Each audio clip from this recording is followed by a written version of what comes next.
Hi hello दोस्तों, नमस्कार। आप सब कैसे हैं? आप सब अच्छे होंगे। मेरे वीडियो को सपोर्ट कीजिए।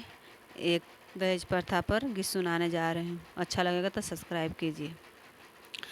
भले हम कुंवार रहब ससुरा न जाइब। भले हम कुंवार रहब ससुरा न जाइब।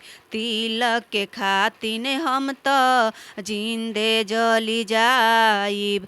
तिलक के खातिर हम त जिंदे जली जाइब। मानल तू बतिया पापा, मानल तू बतिया, मानल तू बतिया पापा, मानल तू बतिया, मानल तू बतिया पापा, मानल तू बतिया।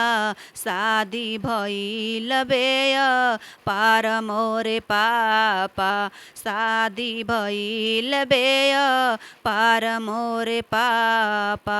ससुरा के शासन पापा हमसे ना सहाई। ससुरा के शासन पापा हमसे ना सहाई। सास गारी दीहा वो पर देवर से लड़ाई। सास गारी दीहा वो पर देवर से लड़ाई। एही से त कहते बानी, एही से त कहते बानी, बात मान पापा।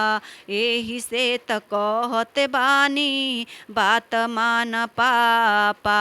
शादी भइल बेय पार मोरे पापा, शादी भइल बेय पार मोरे पापा, शादी भइल बेय पार मोरे पापा।